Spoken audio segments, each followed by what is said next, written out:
やあ皆さん、私は田舎町の小さな映画館。これまでたくさんの映画を上映してきた。そんな中でいくつか紹介していこう。今日紹介するのは1982年スティーブン・スピルバーグ監督の作品 E.T. 小さな宇宙人と少年の心の交流を描いたジーンとする SF ファンタジーだ。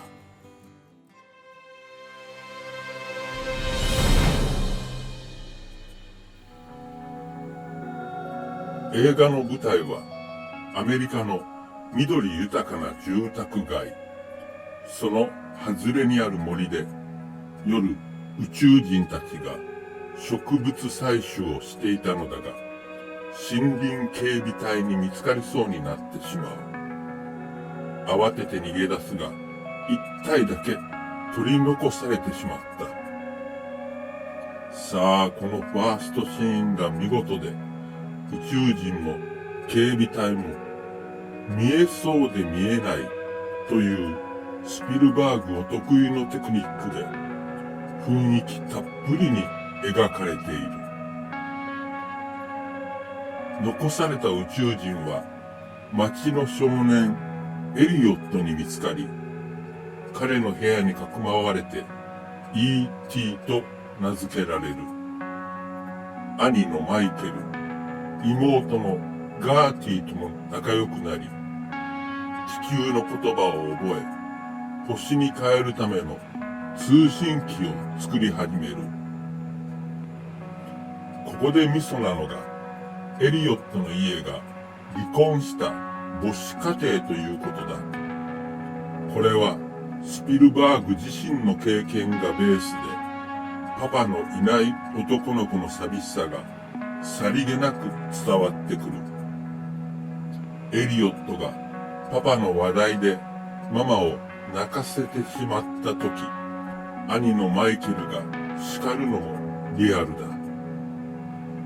リアルな描写あってこそのファンタジーだし、エリオットも寂しいからこそ取り残された E.T. の気持ちに入っていける。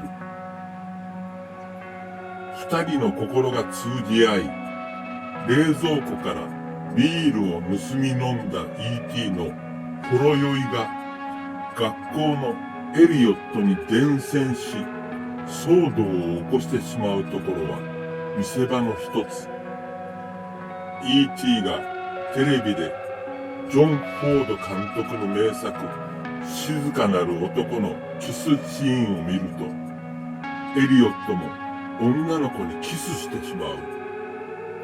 ただし、静かなる男は大男のジョン・ウェインだが、エリオットは女の子より小さい。そのままでは映画通りの覆いかぶさるようなキスはできない。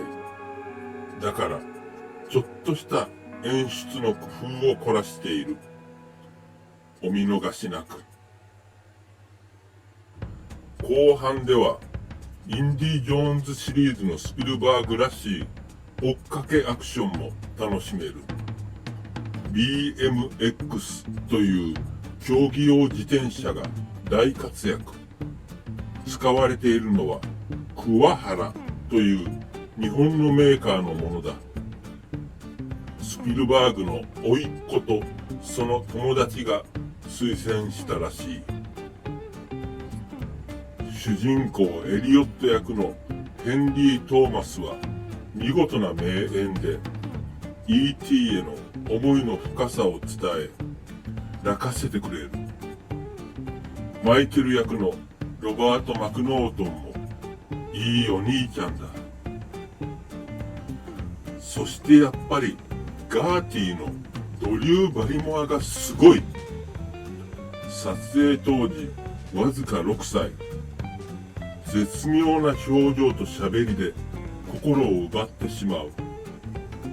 その後、10代にして酒と麻薬でスランプに陥るも、やがてはチャーリーズ・エンジェルなどでスターとしてもプロデューサーとしても輝いてみせた。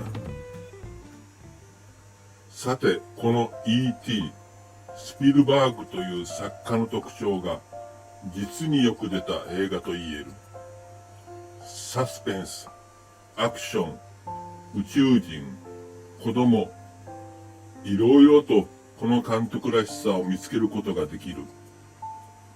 しかし、なんといっても究極のよそ者の話というのがいかにもスピルバーグだ。よそ者、あるいは居場所を失ったものをスピルバーグは何度も何度も描いてきた。デビュー作の激突からして印象的なドライブインのシーン。常連のトラック野郎たちの中で主人公はよそ者だった。ジョーズの海に出る3人の中では主人公の警察署長だけ陸の世界の男だっ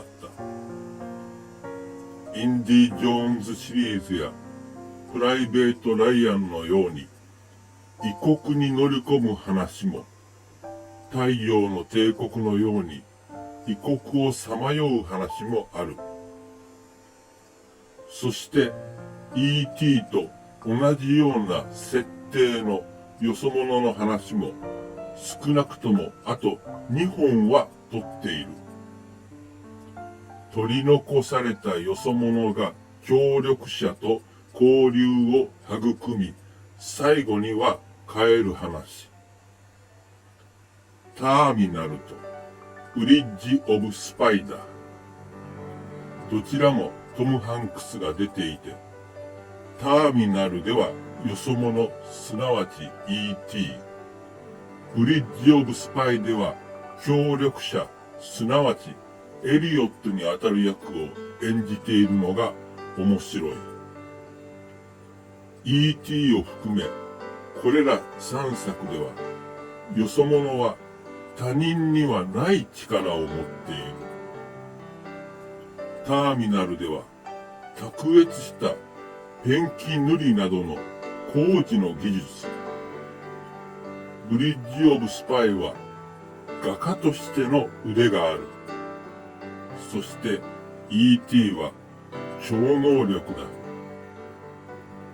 彼らの力は人を驚かせ、喜ばせ、感動させる。待てよ。それは映画の力ではないのか？だとしたら、これらのよそ者は映画を作ったスピルバーグの分身ではないのか？エリオット少年の自転車を空に回せたのは E.T. でもあり、スピルバーグでもあるのだ。ラストシーン、E.T. がエリオットのおでこを指して言う言葉は、この映画がいつまでも観客の心に残るものであってほしいというスピルバーグの願いでもあるのかもしれないね。さて、今日のお話はこれでおしまい。次回は何を語ろうかな。それではまた会おう。